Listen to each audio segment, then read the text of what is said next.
निगाह जितनी सर्किले, निगाह जितना बड़ा होगा आपका एम उतना बड़ा होगा। आज एक इंसान ने अपनी जिंदगी का खुलासा कब किया है?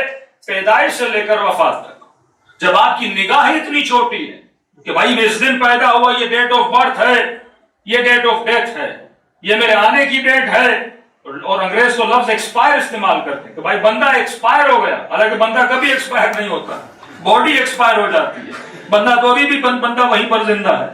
आप तो नहीं मरते ना, एक जगह पे रूह निकलती है दूसरी जगह पे चली जाती है। तो उसने जिंदगी का जो खुलासा किया वो डेट ऑफ बर्थ से लेकर डेट ऑफ डेथ तक। अब क्योंकि इसने जिंदगी यही समझी कि 60 साल की जिंदगी है, तो इसका पूरा फोकस किस चीज पर है? 60 साल की जिंदगी पर है। अब इसका हम, इसका गम, इसका टेंशन, इसकी परेशानी, इसकी भागदौड़ सिर्फ उस 60 साल के लिए है, क्योंकि इसने एम ही 60 साल को बनाया है। लेकिन जिसका एम बड़ा हो जाए तो भाई 60 साल नहीं है, यहां से जाऊंगा आलम बरज़ख है, आलम बरज़ख के बाद आलम क़यामत है, आलम क़यामत के बाद हयात अबदी और जन्नत का फलसफा है। तो मैं जो कुछ करूंगा फिर उन 4 फेजेस को देखकर करूंगा। लेकिन अभी जो मैं जिंदगी गुजार रहा हूं सिर्फ एक फेज को देखकर जिंदगी गुजार रहा हूं। तो जब एक ही चीज को जिंदगी देखकर गुजारूंगा तो जिंदगी में टेंशन भी होगा, उस जिंदगी में परेशानी भी होगी, और मेरे चेहरे पर वो इत्मीनान नहीं होगा जो इत्मीनान हुसैन इब्न अली के चेहरे पर।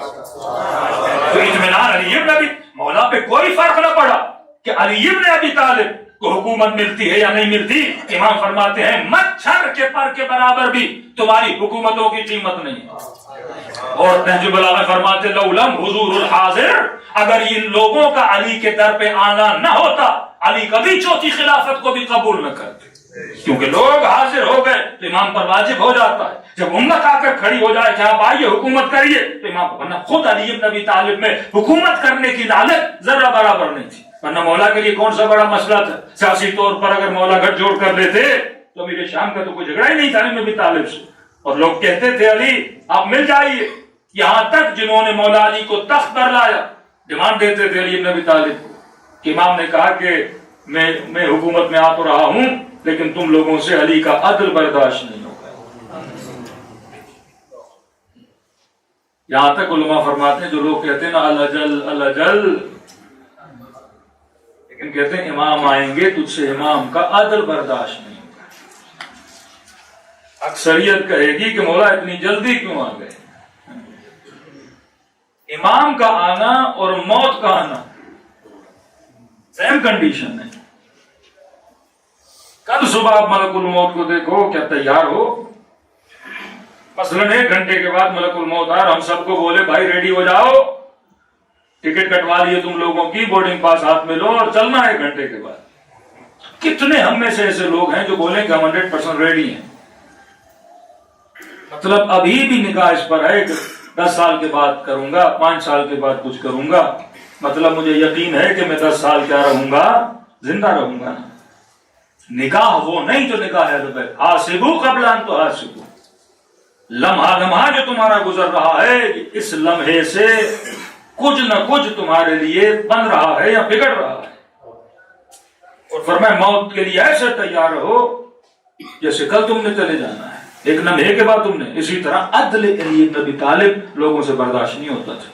और जैसे तख्त पर इमाम आए तो इमाम ने फरमाया कि पिछली खिलाफतों में, पिछली हुकूमतों में माली एतबार से जिस भी बंदे ने हेरा फेरी की है, क्योंकि कई ऐसे थे, आप तारीख उठाकर देखें अभी खिलाफत के आने से पहले रसूल के जाने तक, जिनके घर में सिर्फ 2 कुर्ते कपड़े के पहनने के होते थे।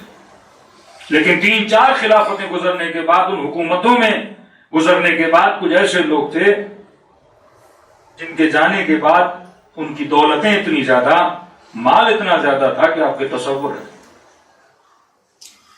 उनमें से तलहा और जुबैर जब दुनिया से जाते हैं तो कहते हैं इतना सोना था कि लोग अपने घुटनों पे वो सोने की प्लेटें तोड़ रहे थे। मिस्र में अलग घर थे, शाम में अलग घर थे, हजारों की तादाद में सोने के सिक्के थे। हालांकि रसूल खुदा जब दुनिया से इर्तिहाल कर गए तो उस वक्त लोगों के पास कुछ भी नहीं था। कि इमाम ने कहा कि मैं इस खिलाफत में आया हूं, 25 साल 28 साल गुजर गए तो अली सारा हिसाब लेगा। अकाउंटेबिलिटी ऑफ अमीरुल मोमिनीन, अकाउंटेबिलिटी ऑफ इमाम ज़माना। मैं हिसाब लूंगा कि तुमने पैसा कैसे कमाया था, कहां से कमाया था, ये अर्निंग कैसे हुई थी। یہ سب آئے امیر المومنین کے پاس، کہنے لگے علی دیکھو ہم جانتے ہیں تو بڑا سخت ہے حساب و کتاب میں، لیکن پچھلی حکومتوں میں جو ہوا اسے چھوڑ دے، ہم تجھے گارنٹی دیتے ہیں تیری حکومت میں کچھ بھی نہیں ہوگا، اگر تیری حکومت میں کوئی کچھ کرے تو تجھے پورا اختیار ہے، تو جو سزا دے ہمیں ایکسپٹ ہے، پچھلوں کو چھوڑ دے علی جو ہوا۔ تو امام نے فرمایا وہ امام کیسا جو پچھلا حساب چھوڑ دے؟ کیا میں اپنی حکومت کی بقا کے لیے آیا ہوں؟ کیا میں اپنی بقا کے لیے آیا ہوں کہ علی تمہارے ساتھ کمپرومائز کر لے اور علی کی حکومت میں اتنے سال چلی جائے؟ جو اللہ کی خاطر نہیں بلکہ عوام کی خاطر اپنے کلام پر، اپنے قول پر، اپنے فعل پر کمپرومائز کرنا شروع کر دے، یہ تو بقائے حکومت ہو گئی، بقائے دین کا تو معاملہ نہیں ہے۔ پھر کہنے لگے علی ہم نے تجھے حاکم بنایا ہے لہذا فلاں کی گورنرشپ ہمیں دے دو، جس طرح آج کی حکومتوں میں ہوتا ہے ہم نے آپ کو سپورٹ کیا، ہم نے آپ کو ووٹ دیا، لہذا 2 وزارتیں ہمیں دے دیجیے، فلاں اختیار ہمیں دے دیجیے۔ امام نے فرمایا میں قابلیت کی بنیاد پر دوں گا۔